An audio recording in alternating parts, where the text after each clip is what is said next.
Aliens.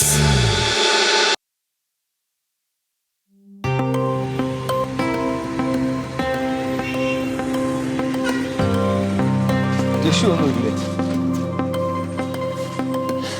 ആ വെള്ളം എടുത്ത് വെച്ചോ, വണ്ടി കയറി വാങ്ങിക്കണ്ടല്ലോ. ടിഷ്യൂ ഉണ്ടോ? ഈ ഒരു വെള്ളം കൂടെ ഇതിൽ ചേർത്തോളൂ. അപ്പൊ 420 10 430. മാമ 430. മാമന് ചെവി കുറച്ച് കുറവാ.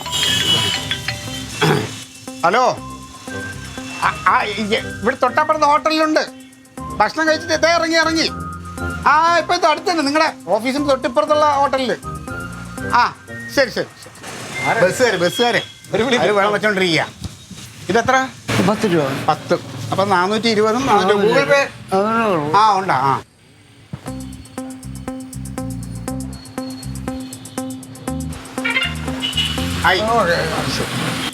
നല്ല സൂപ്പർ ബീഫ്. അത് നീ സർട്ടിഫിക്കറ്റ് കൊടുത്തു. നല്ലതായോണ്ടല്ലേ കഴിച്ചത്. നിന്റെ കഴിപ്പ് കണ്ടപ്പോ നല്ല ബീഫ് എന്നും പറഞ്ഞൊക്കെ വരും. പൈസ വാങ്ങിച്ചിട്ടേ കൊടുക്കാവൂ.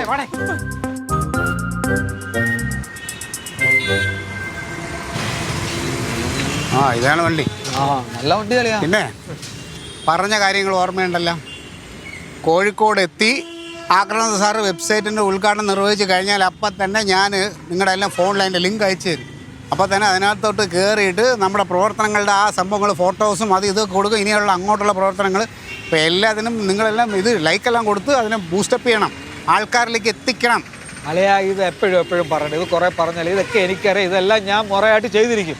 സാറേ, ഇത് നിനക്ക് കേൾക്കാൻ വേണ്ടിയിട്ടല്ല ഞാനിത് ഒന്നുകൂടെ പറയണത്. ഞാൻ ദാണ്ട ഇതുപോലുള്ള ആളുകളുണ്ട്, അവർക്ക് കൂടെ ഒന്ന് ബോധ്യപ്പെടാൻ വേണ്ടിയിട്ടാണ്. അങ്ങനെ ശരി, ജയിപ്പിച്ചോളാം. ധൈര്യമായിട്ട് കയറി പോകും. അപ്പം നിങ്ങൾ കിട്ടോ. നല്ല വണ്ടിയാ. നിന്റെ AC കൊണ്ടേ കിടന്ന് ഉറങ്ങിക്കളയരുത്. സ്റ്റോപ്പിൽ ഇറങ്ങണം. ഞാൻ പോണത് കോഴിക്കോടേക്ക്. കോഴിക്കോടെത്തുമ്പോൾ എന്നെ ഇറക്കാൻ ഞാൻ ഇവരോട് പറയും. അപ്പോൾ അവർ എന്നെ ഇറക്കിക്കോളും. നിങ്ങളുടെ അടുത്ത് പറഞ്ഞ കാര്യങ്ങൾ നിങ്ങൾ കൃത്യമായിട്ട് ചെയ്യാൻ നോക്കുക. ഞങ്ങൾ ചെയ്തോളാം. ചെയ്താൽ മതി. വിട്ടോ. നമുക്ക് പോണോടാ ഒരു ദിവസം ഈ ബസ്സിനകത്ത്. അതൊക്കെ ഉടനെ പോവാം.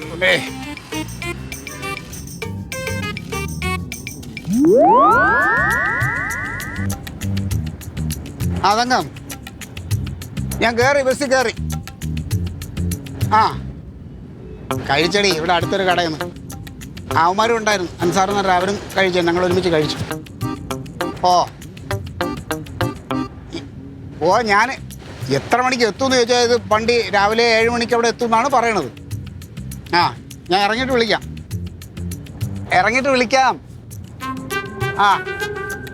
അവൻ തക്കോട് കഴിച്ചാ?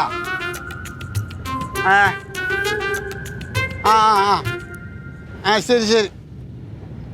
റൊണാൾഡോ ഉണ്ടല്ലോ, അവൻ ഇനി വെളിയിൽ വായി നോക്കാതെ പറഞ്ഞാൽ മതി.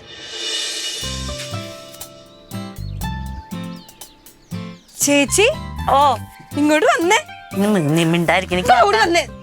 എനിക്ക് വർത്താനം പറഞ്ഞിരിക്കാൻ നല്ലൊരു കാര്യം കാണിക്കാൻ ഇങ്ങോട്ട് വാ. പിന്നെ പൊന്നെ, വല്ല സാരി ആയിരിക്കും. ഒന്നുമല്ല, ഇതൊന്ന് കണ്ടേ. അയ്യോ ക്ലീറ്റ. നമസ്കാരം. ഞാന് വളരെ ഗുരുതരമായ ഒരു പ്രശ്നം ജനങ്ങളിലേക്ക് അറിയിക്കാൻ വേണ്ടിയിട്ടാണ് ഞാൻ ഇപ്പോ ഈ രാത്രിയിൽ ലൈവിൽ വന്നേക്കുന്നത്. ഞാനൊരു യാത്രയിലാണ്. തിരുവനന്തപുരത്ത് നിന്ന് കോഴിക്കോടേക്ക് യാത്ര ചെയ്തുകൊണ്ടിരിക്കുകയാണ്. ഇവിടെ തിരുവനന്തപുരത്തുള്ള ഒരു രാജശില്പി ട്രാവൽസ് എന്ന് പറഞ്ഞ ആ ബസ്സിലാണ് ഞാനിപ്പോ യാത്ര ചെയ്യുന്നത്. ഞാൻ കയറി ഒരു 10 മിനിറ്റ് കഴിഞ്ഞപ്പോൾ തന്നെ എന്റെ ദേഹമാസകലം ചൊറിയുകയാണ്. കാരണം ഈ ബസ്സിന്റെ സീറ്റിൽ മൂട്ടശല്യം. അങ്ങനെയുള്ള ഒരു ബസ്സാണ് ഞാൻ യാത്ര ചെയ്യാൻ. കയ്യിലിരിക്കുന്ന 850 രൂപ ടിക്കറ്റ് കൊടുത്ത് മൂട്ടകടി കൊള്ളേണ്ട കാര്യം നമുക്കുണ്ടോ? എനിക്ക് നിങ്ങളോട് പറയുകയാണ്. അതുകൊണ്ട് എനിക്ക് പറയാനുള്ളത്, നിങ്ങളൊക്കെ ഈ ബസ്സിൽ ഇനി ആരും യാത്ര ചെയ്യരുത്. രാജശില്പി ട്രാവൽസ് എന്നാണ് ഇവരുടെ പേര്. അതിന്റെ ക്ലീനറെ വിളിച്ചിട്ട് ഞാൻ പറഞ്ഞു, ഈ ബസ്സിൽ ഇത് സീറ്റ് എനിക്ക് മാറ്റി തരണമെന്നാണ് പുള്ളി പറയുന്നത്. ഇതില് സീറ്റ് വേറെ ഇല്ല, സാറിന് സൗകര്യം ഇല്ലെങ്കിൽ ഇറങ്ങി അടുത്ത ബസ്സിൽ കയറി പോവാൻ. അങ്ങനെയാണോ നമ്മളോട് പ്രതികരിക്കേണ്ടത്? എന്തിനു പറയുന്നതാ? എന്റെ അടുത്തിരിക്കുന്ന സുഹൃത്തിനോട് ഞാൻ പരാതി പറഞ്ഞപ്പോ പുള്ളിക്ക് പരാതിയൊന്നുമില്ല, പുള്ളിക്ക് കുഴപ്പമില്ല എന്നാ പറയണേ. ഇതാണ് നമ്മുടെ കേരളത്തിലെ ജനത. പ്രതികരണ ശേഷി നഷ്ടപ്പെട്ടുകൊണ്ടിരിക്കുകയാണ്. അപ്പോ അത് തന്നെയാണ് നമ്മളെ ഏറ്റവും വലിയൊരു വിപത്തം. പല കാര്യങ്ങളിലും നമ്മൾ പ്രതികരിക്കുന്നില്ല. പക്ഷെ ഞാൻ ഒരു പൊതുപ്രവർത്തകനാണ്, എനിക്ക് അത് കണ്ടിട്ട് മിണ്ടായിരിക്കാൻ പറ്റില്ല. അതുകൊണ്ട് ഞാൻ നിങ്ങളെ അറിയിപ്പാണ്, നിങ്ങൾ ഇത് മാക്സിമം ഷെയർ ചെയ്യുക, എല്ലാവരിലേക്കും എത്തിക്കുക. എന്തുവല്ലേ കയ്യെ കിടക്കുന്ന പൈസ കൊടുത്ത് നമ്മള് യാത്ര ചെയ്തിട്ട് ഇങ്ങനെ ഈ വണ്ടിയൊക്കെ ഇങ്ങനെയാണ് എന്ത് ചെയ്യുമല്ലേ? പണ്ടൊക്കെയാണ് സിനിമ തിയേറ്ററിലൊക്കെ പോകുമ്പോ മൂട്ടയുണ്ടെന്ന് പറഞ്ഞു കേട്ടിട്ടുണ്ട്. ഇപ്പൊ ഇത് വല്ലതും ഉണ്ടാ? ഈ എടി ഒരു ടിക്കറ്റിന് എത്ര രൂപയെന്നറിയാമോ? കേട്ടാ നീ ഞെട്ടും. ഈ ഇങ്ങനെ പകുതി ഇങ്ങനെ ഇരിക്കുന്ന ബസ്സിന് 850 രൂപ. ഒരു ടിക്കറ്റിന് ബസ്സിന് പോണേന്. ഇവിടുന്ന് കോഴിക്കോട് വരെ പോണേനാ. അപ്പൊ പുതപ്പൊക്കെ കൊടുക്കും അവര്. പക്ഷെ ഇങ്ങനെയുള്ള പിന്നെ മൂട്ട കടിച്ചിട്ട് പൊതച്ച് മൂടി കിടന്നിട്ട് വല്ല കാര്യമുണ്ടാ? നല്ല കാര്യം. ഒറ്റ എണ്ണങ്ങളൊന്നും മിണ്ടല്ല. ക്ലീറ്റച്ചേട്ടൻ പറഞ്ഞേടാ, എല്ലാരും ചൊറിഞ്ഞിരിക്കും, മിണ്ടത്തില്ല. ഒരാളെങ്കിലും വേണമല്ലോ ഇങ്ങനെ പറയാനായിട്ട്. അയ്യോ, പണ്ട് ഇങ്ങനൊരു സംഭവം ഉണ്ടായി ചേച്ചി. കൊടുങ്ങാവളയിലെ പള്ളി പെരുന്നാളിന് ഞങ്ങൾ എല്ലാരും കൂടെ വട്ടം വളഞ്ഞ് ഇങ്ങനെ ഇരിക്കുവായിരുന്നേ. അപ്പൊ അപ്പുറത്ത് മാറി ഒരു ചേട്ടൻ ഇരിപ്പുണ്ടായിരുന്നു. പ്രായമുള്ളൊരു ചേട്ടനായിരുന്നു. അവിടെ ഇരുന്നോണ്ട് ബീഡിയില്ലേ ഇങ്ങനെ വലിച്ചു വിടുവാണേ. എന്റെ പൊന്നോ, ഞാനിത് കണ്ട് ഞാൻ ക്ലീറ്റച്ചേട്ടന്റെ മുഖത്തോട്ട് നോക്കിയപ്പോഴേ ആ മുഖം ഇങ്ങനെ ദേഷ്യം കൊണ്ട് ചുമക്കുന്നുണ്ട്. എനിക്കറിയാം ഇതിൽ കയറി ഇടപെടും എന്നുള്ളത്, അവിടെ പ്രശ്നമാകുമെന്ന്. അതേപോലെ തന്നെ ചേച്ചി ക്ലീറ്റച്ചേട്ടൻ അങ്ങോട്ട് ചെന്നിട്ടില്ലേ, അയാളുടെ ചുണ്ടത്തുനിന്ന് ആ ബീഡി ഇങ്ങനെ പിടിച്ച് വലിച്ച് ഒറ്റ എറിയ ചേച്ചി. എറിഞ്ഞിട്ട് പറയാണ്, ഇനി മര്യാദക്ക് ഇവിടെ ഇരുന്നോണം, നീ ഈ പുകച്ച് തള്ളി വിടുന്നത് നിനക്കൊരു കുഴപ്പമില്ലായിരിക്കും, പക്ഷെ ഇവിടെ ഇരിക്കുന്നവർക്ക് ക്യാൻസർ ഉണ്ടാകുമെന്ന്. എന്റെ മുന്നേ ആളുകളെല്ലാം കൂടെ ക്ലീറ്റച്ചേട്ടൻ സപ്പോർട്ട് ചെയ്ത് അങ്ങനെ ക്ലീറ്റച്ചേട്ടൻ അക്രമം കണ്ട അങ്ങനെ ഇടപെടും. അറിയത്തില്ല ആരാന്ന്. കണ്ടാ സുൽച്ചേച്ചല്ലായിരിക്കും എന്റെ ക്ലീറ്റച്ചേട്ടന് സോഷ്യൽ മീഡിയയിലൊക്കെ നിറഞ്ഞു നിക്കുക. വാ കാണിച്ചു തരാം. കണ്ടാ എല്ലാരും കണ്ടു ചേച്ചി. നീ എതിർ ടീമിന്റെ പൈസ മേടിച്ചെന്ന് അറിഞ്ഞൂടാ. ഈ ട്രാവൽസുകാർ തമ്മിൽ മത്സരമാണ് പരസ്പരം. ഇനി അത് പറഞ്ഞിണ്ടാക്കി എന്റെ കനകൊന്നും മിണ്ടായിരുന്നേടാ നീ. അല്ല, ഇവൻ ചെയ്യണോട് പറഞ്ഞതേ ഉള്ളൂ. പിന്നെ നല്ല ഏതാ അതെങ്കിലും അംഗീകരിക്കേട്ടാ. നല്ലതാണേ കൊള്ളാം. മീൻ കിട്ടിയില്ലേട്ടാ? പിന്നെന്തുവാ, ഇത്തിരി ഇറച്ചി കിട്ടിയായിരുന്നു. നല്ല അടിപൊളി സാധനം. നല്ലോണം വെക്കടി, വറുത്തരച്ച് വെക്കും. ചേച്ചി വെക്കോ ചേച്ചി? പിന്നെ പൊക്കോണവിടുന്ന്, എനിക്ക് 100 കൂട്ടാൻ പണിയുണ്ട്. എടി ഇത് ഇപ്പൊ വെറുതെ എന്റെ ഫോൺ എടുത്ത് നോക്കിയാൽ കാണാൻ പറ്റും. അല്ലെങ്കിൽ ഇതും കൊണ്ടാ ഞാൻ എല്ലാവർക്കും ഒന്ന് അയച്ചു കൊടുത്തിട്ട്. കണ്ടില്ലായിരുന്നത്? കണ്ടു. കുഴപ്പമുണ്ടോ? ചേച്ചി കണ്ടല്ലോ, ഞാനിപ്പൊ കാണിച്ചപ്പോഴാ കണ്ടത്. ഉള്ളിയും ഇതൊക്കെ ഇരിപ്പുണ്ടല്ലോ. ഞാൻ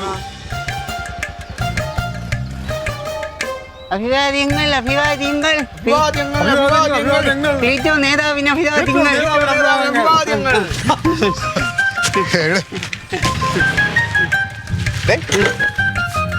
ഇവിടെ നിറയെ ആള് നിറച്ച് ഇവിടെ കാര്യമില്ലല്ലോ. ഞാൻ ഇവിടെ നിർത്തിയിരുന്ന ആൾക്കാരെല്ലാം അവിടെ പോയിടാ. നമ്മുടെ ഗോവിന്ദ മാഷ് മരിച്ചുപോയി, എല്ലാരും കൂടെ അങ്ങോട്ട് പോയേക്കോ. കർത്താവെ, ഗോവിന്ദ മാഷിന് മരിക്കാൻ കണ്ട നേരം ഇത് എന്തോന്നിടേ ഇത്? ഒരു ഇത്രയും വലിയൊരു കാര്യം ചെയ്ത ആൾക്കാർ അറിയണ്ടേ? എന്റെ അളിയൻ ടെൻഷൻ അടിക്കണ്ടതാ. നെയ്യപ്പം രാഹുൽ നിൽക്കുന്നുണ്ട്. നമസ്കാരം സാർ. നെയ്യപ്പ കച്ചവടക്കാരൻ ഇവിടെ എന്തൊരു കാര്യം? എന്റെ അളിയ അവൻ നെയ്യപ്പ കച്ചവടക്കാരനല്ല, അവൻ ഒരു യൂട്യൂബർ. അവന്റെ ചാനലിന്റെ പേരാണ് നെയ്യപ്പം. അത്യാവശ്യം സബ്സ്ക്രൈബേഴ്സ് ഉള്ള ചാനലാ. എത്ര കെ ഉണ്ട്? 100, 150, 50, 60, 70 ഒക്കെ ഉണ്ട് സാർ. 150, 160? അല്ല, വെറും 70. സാറേ, ഇതിൽ വന്നു കഴിഞ്ഞാൽ സാറിന്റെ DDT പാർട്ടിയും സാറും വൈറലാവും, ഉറപ്പ്.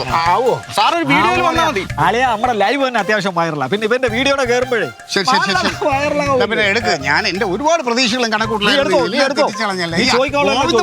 മരിക്കാൻ കണ്ട നേരം എന്റെ അളി അങ്ങനെ 95 വയസ്സായിട്ട് കിടക്കും. സാർ, നമുക്കെന്നാ വീഡിയോയിലോട്ട് പോയാലോ? കഴിഞ്ഞ കുറച്ച് ദിവസങ്ങളായി ഫേസ്ബുക്ക് ലൈവിലൂടെ ഏറെ വൈറലായിക്കൊണ്ടിരിക്കുന്ന DDT പാർട്ടിയുടെ നേതാവ് ശ്രീമാൻ ക്ലീറ്റസ് മത്തായി ആണ് ഇന്ന് നമ്മളോടൊപ്പം ഉള്ളത്. അറിയാത്ത പിള്ള അച്ചോറിയും പറയും.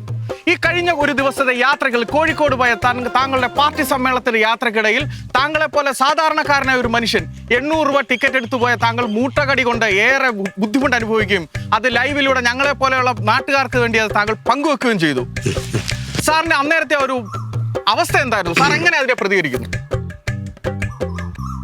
ആദ്യം തന്നെ ഇവിടെ കൂടിയിരിക്കുന്ന എല്ലാ പ്രിയപ്പെട്ട ജനങ്ങളെ എല്ലാവർക്കും നമസ്കാരം. അതിനിവിടെ ആരും ഒത്തിരി കൂടിയിട്ടില്ലല്ലോ. ഇത് നീ വീട്ടിൽ കൊണ്ടുപോയി നീ ഒറ്റയ്ക്കിരുന്ന് കാണാനല്ലല്ല, ജനങ്ങളെ കാണിക്കൂലേ? കാണുമ്പോൾ ഒരുപാട് പേര് പല സ്ഥലത്തും ഇരുന്ന് കാണും. ആ കാണുന്നവരെ ഉദ്ദേശിച്ചാണ് ഞാനിപ്പോൾ ഇത് പറഞ്ഞത് കേട്ടാ. എന്റെ കൈയും കാലും പിടിച്ചാണ് എനിക്ക് ഇന്റർവ്യൂ. ക്ഷമിക്കണം. ശരി, പയ്യനാണ്, അറിവുകൾ മനസ്സിലായി. സാറിന്റെ അന്നേരത്തെ ഒരു അവസ്ഥ എന്താണ് സാർ? അതായത് ഇവിടെ നിന്ന് കോഴിക്കോടേക്ക് എന്നെപ്പോലുള്ള ഒരു ജനപ്രതിനിധി ഒരു AC ബസ് എന്നാണ് അവർ പറഞ്ഞത്. AC ഒക്കെ ഉണ്ട്, പക്ഷെ അത് പേരിന് വേണ്ടി മാത്രം. ജനൽ തുറന്നിടണം, എനിക്ക് നല്ല AC ആണ്. തണുപ്പുണ്ടായിരുന്നു സാർ? തണുപ്പെന്ന് പറഞ്ഞാൽ അന്ന് മഴ ഉണ്ടായിരുന്നോണ്ട് ചെറിയ തണുപ്പുണ്ടായിരുന്നു. അപ്പോൾ ഞാൻ ഈ യാത്രയുടെ ഇടയിൽ ഞാൻ ആ ബസ്സിൽ, അതായത് രാജശില്പി ട്രാവൽസ് എന്ന് പറഞ്ഞ ബസ്സിൽ യാത്ര ചെയ്യുകയാണ്. ശ്രദ്ധിക്കണം, രാജശില്പി ട്രാവൽസ്. അപ്പോൾ ആ ബസ്സിൽ യാത്ര ചെയ്യുന്നതിനിടയിൽ നമ്മൾ ഭക്ഷണം കഴിച്ച് അല്പനേരം എന്നെ പോലുള്ള പ്രമുഖരൊക്കെ അന്തി ഉറങ്ങുകയും സമാധാനമായിട്ട് ഉറങ്ങുകയൊക്കെ ചെയ്യുന്ന ക്ഷീണം മാറ്റുന്നത് ഇങ്ങനെയുള്ള യാത്രകളിലാണ്. അപ്പോൾ അന്നേ ദിവസം ഞാൻ ഒരുപാട് പകലുള്ള എൻ്റെ ഒരുപാട് തിരക്കിട്ട പരിപാടികളുടെ ഇടയിൽ ഞാൻ ഇച്ചിരി ക്ഷീണിതനായിട്ട് ആ ബസ്സിൽ കോഴിക്കോടേക്ക് യാത്രയാണ്. ആ യാത്ര തുടങ്ങി ഏതാണ്ട് ഒരു 10-15 മിനിറ്റ് കഴിഞ്ഞപ്പോൾ തന്നെ എന്നെ 4 പാട് നിന്ന് കടിക്കാൻ തുടങ്ങി. സാറേ എവിടെയായിട്ടാ സാറേ കടിച്ചതെന്ന് പറഞ്ഞു കഴിഞ്ഞാൽ പറയാൻ പറ്റാത്ത പല സ്ഥലങ്ങളിലും കടിയേറ്റിട്ടുണ്ട്. പക്ഷേ എങ്കിലും ഞാൻ പറഞ്ഞില്ലേ, എനിക്ക് അന്ന് ഞാൻ ലൈവ് വന്നപ്പോൾ പലതും കാണിച്ചിരുന്നു. എന്നെ കടിച്ചില്ലാതാക്കണം. മുട്ടയെന്ന് പറഞ്ഞാൽ ഇങ്ങനെ മുട്ടശല്യമുള്ള ഒരു ബസ്സിൽ ഞാൻ ഇത് യാത്ര ചെയ്തിട്ടില്ല. പക്ഷേ അതിനകത്തുള്ള തൊഴിലാളികളോട്, അവരുടെ ഡ്രൈവറോടും ക്ലീനറോടും ഞാൻ ഈ സങ്കടം പറഞ്ഞപ്പോൾ അവരെന്നോട് കയർത്ത് സംസാരിക്കുകയായിരുന്നു. താങ്കൾക്ക് വേണമെങ്കിൽ ഇതിൽ യാത്ര ചെയ്താൽ മതി, ഇല്ലെങ്കിൽ ഇറങ്ങിപ്പോകുന്നു. അപ്പോൾ എന്നെപ്പോലുള്ളൊരു ജനപ്രതിനിധിയോട് ഇങ്ങനെ പ്രതികരിച്ച ആള് ഇവർ സാധാരണക്കാരോട് എങ്ങനെ പ്രതികരിക്കും? ഇല്ലേ? അത് നിങ്ങൾ മനസ്സിലാക്കുക. അപ്പോൾ ഇങ്ങനെയുള്ള ഈ കൊള്ളരുതായ്മകൾ കണ്ടാൽ എല്ലാവരും പ്രതികരിക്കണം, ജനങ്ങളെല്ലാവരും. അതാണ് എനിക്ക് നിങ്ങളോട് പറയാനുള്ളത്. ഞാൻ പറയില്ല, ഇത് നമ്മൾ ആരും അങ്ങനെ കണ്ണടച്ച് വിടരുത്. അങ്ങനെ നമ്മൾ പലയിടത്തും കണ്ണടയ്ക്കുന്നത് കൊണ്ടാണ് പല ദുരന്തങ്ങളും ദുരനുഭവങ്ങളും നമുക്ക് ഉണ്ടായിക്കൊണ്ടിരിക്കുന്നത്. സാറേ ഞാൻ ഒരു ചോദ്യം കൂടെ ചോദിച്ചോട്ടെ. താങ്കളെ ഈ മൂട്ട കടിച്ചപ്പോൾ താങ്കൾ പ്രതികരിച്ചു. കഴിഞ്ഞ കുറച്ച് ദിവസങ്ങൾക്ക് മുന്നേ തെരുവ് നായ്ക്കൾ ഇവിടെ പാവം പിടിച്ച കുട്ടികളെയും വലിയവരെയും പിന്നെ ഓടിച്ചിട്ട് കടിച്ചു. താങ്കൾ അതുകൊണ്ട് അതിനെ പ്രതികരിച്ചില്ല? താങ്കൾക്ക് കടി കിട്ടാത്തത് കൊണ്ടാണോ? നീ ആദ്യം എന്നെ ഒന്ന് ചൊറിഞ്ഞു, ഇപ്പൊ നീ എന്നെ കടിക്കാൻ വരണം. സത്യത്തിൽ നീ മറ്റേ RDP പാർട്ടിയിലെ ആളുകളാണ് അടയും. അവൻ എവിടെ നിന്ന് കിട്ടിയടായി? അല്ല സാറേ, ഞാൻ DDT ആളാ. DDT ആണെങ്കിൽ മര്യാദയ്ക്ക് ഞാൻ പറയണത് അങ്ങോട്ട് നീ റെക്കോർഡ് ചെയ്താൽ ഇനി നിന്റെ ചോദ്യങ്ങൾ വേണ്ട. ഇനി പറയാനുള്ളത് ഞാൻ പറയും. Okay sir. പ്രിയമുള്ളവരെ, അപ്പോൾ എനിക്ക് പറയാനുള്ളത്, കഷ്ണം എടുത്ത് കഷ്ടമാണ് ഇരിക്കുന്നു. പാർട്ടിയിൽ എല്ലാവരും പറയും ആങ്ങളെ പെങ്ങളെന്ന് പറഞ്ഞാൽ ക്ലീറ്റോ നേതാവും ജില്ലി പെങ്ങളും അതാണ് ബന്ധം. പക്ഷെ എല്ലാരും പറഞ്ഞ ഇവർ രണ്ടുമാണെന്ന്. അയ്യോ, അത് അവാർഡ് വാങ്ങിക്കാൻ വേണ്ടി ഷോ നമ്മളങ്ങനെ ഷോ കാണിക്കത്തില്ലല്ലോ. എന്താ അവാർഡിന്റെ കാര്യം പറഞ്ഞു? ഇന്നിപ്പോ സിനിമ അവാർഡ് ഉടനെ പ്രഖ്യാപിക്കുമെന്ന് പറയായിരുന്നു. ഓ, നമ്മളതിനെ എവിടെ സിനിമയിൽ അഭിനയിക്കണ്? നമുക്കെന്താ അവാർഡ് പ്രഖ്യാപിച്ച? മറ്റേ കേന്ദ്ര ഘടകത്തിൽ നിന്ന് വിളി, അഭിനന്ദന പ്രവാഹം. എന്തിന്? ആ മറ്റേത്. ശരിക്കും ക്ലീറ്റോന് ഒരു പേടിയും തോന്നിച്ചില്ല അല്ലേ? സത്യമായിട്ട് ക്ലീറ്റോ ചേട്ടൻ ധൈര്യം പറഞ്ഞത്. എന്തിനു പേടിക്കണം? അല്ലേ, ക്ലീറ്റോ ചേട്ടൻ വീഡിയോ എടുത്തോണ്ടിരുന്നപ്പോഴത്തേക്ക് അവന്മാര് കേട്ടില്ലേ? അല്ല, അത് പിന്നെ അവർക്ക് കേൾക്കും. പക്ഷെ ഞാൻ പറഞ്ഞില്ലേ, ഒറ്റയാണ് അനങ്ങിയിട്ടില്ല. കൂടാണ്ട് സഹയാത്രകന്മാര് ആർക്കും ഒരു കുലുക്കമില്ല. ജനങ്ങളുടെ പ്രതികരണ ശേഷി നഷ്ടപ്പെട്ടു എന്ന് തന്നെ പറയാം. അപ്പൊ നമ്മളെങ്കിലും പ്രതികരിച്ചില്ലെങ്കിൽ പിന്നെ ഇത് നാളെ ഈ ഒരു അനുഭവം വേറൊരാളും ഉണ്ടാകാൻ പാടില്ല. അതുകൊട്ടെ ഇവിടെ വന്ന് ഇറങ്ങിയപ്പോ എങ്ങനെയുണ്ടായി സ്വീകരണം?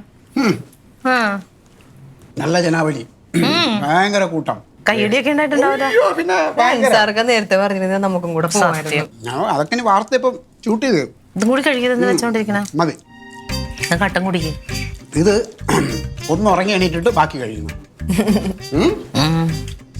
തക്കുടു അവൻ കഴിച്ചാ? അവനൊക്കെ ഇന്നലെ കഴിച്ചത്. ഇപ്പൊ അവള് ക്ലീറ്റോന് വേണ്ടി എടുത്ത് വെച്ചല്ലേ. അതാണ് പെങ്ങൾ. എന്നിട്ട് ആണോ സൗകര്യം ഇല്ലെങ്കിലാ? ഹലോ സുഹൃത്തേ, ഇത് ആരെയാണ് നിങ്ങൾ ഭീഷണിപ്പെടുത്തുന്നത്? നിങ്ങൾ ഭീഷണിപ്പെടുത്തുന്ന ആരാ? നിങ്ങൾ ആളന്തരം കണ്ട് കളിക്ക്. ആ പോസ്റ്റ് ഡിലീറ്റ് എനിക്ക് സൗകര്യമില്ല. നീ ചെയ്യാനുള്ള ചെയ്യടാ. പിന്നെ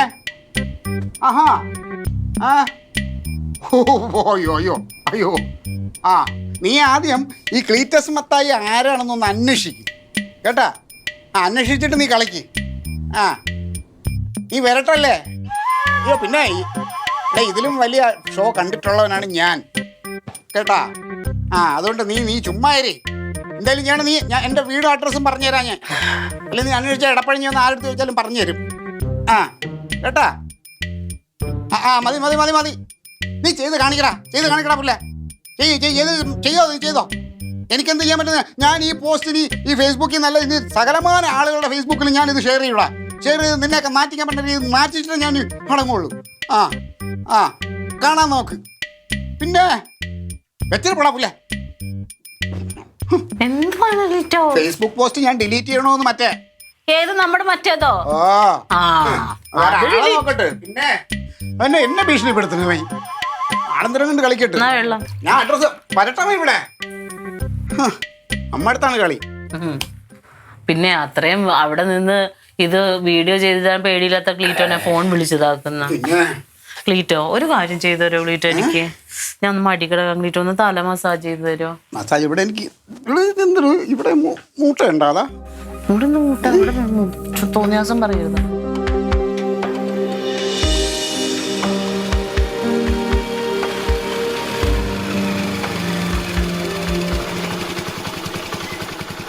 ആ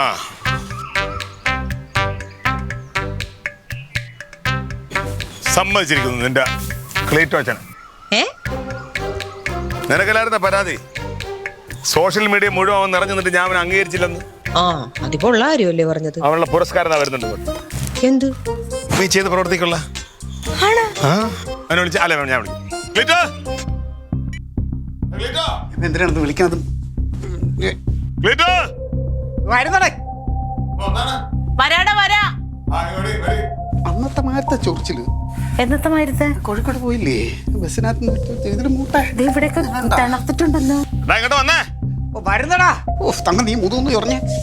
ക്ലീറ്റോ, ക്ലീറ്റോ, ഇത് മൂട്ടയൊന്നുമല്ല. ക്ലീറ്റോ. ഓ ഓ വരുന്നു വരുന്നു. അവനവനോട് സ്വസ്ഥ തരാനല്ലേ എന്താണ് അവനവന.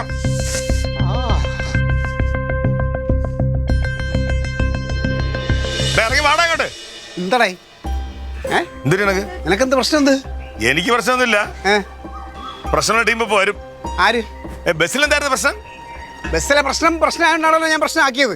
ആ പ്രശ്നം തന്നെയാണ് പ്രശ്നം. പക്ഷെ ആ പ്രശ്നം വേറെ ആർക്കും പ്രശ്നമില്ലായിരുന്നു. ആ പ്രശ്നമേ വേറെ ആർക്കും ഒരു പ്രശ്നമില്ലായിരുന്നു. നിനക്കെന്താണ് ഇപ്പൊ നിന്റെ പ്രശ്നം? കൂടെ യാത്ര ചെയ്ത ആർക്കെങ്കിലും പ്രശ്നം ഉണ്ടായിരുന്നോ? എന്റെ പ്രതികരണ ശേഷി ഇല്ലാത്തോണ്ട് ആർക്കും ഇല്ലായിരുന്നു. നീ കോഴിക്കോട് ഇറങ്ങിയതിന് ശേഷം യാത്ര കണ്ണൂര് പോയ വേറെ ടീമുണ്ട്.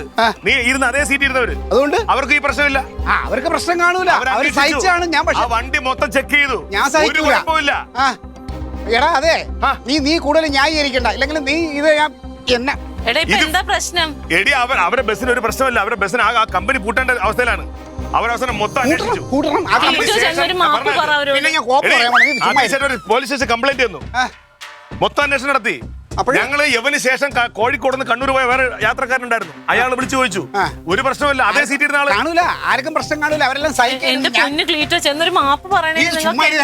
മാപ്പൊന്നും പറയണ്ട. ഈ പറഞ്ഞ പോലെ അവര് കംപ്ലൈന്റ് തന്നിട്ടുണ്ട്. എന്തെങ്കിലും പ്രശ്നം യവന്റെ ഭാഗത്ത് നിന്ന് മനഃപൂർവ്വം ചെയ്ത പ്രശ്നമുണ്ട്. ബോധമില്ലാത്തൊരു മനുഷ്യനാന്ന് പറയൂ. അതെനിക്കറിയാലോ.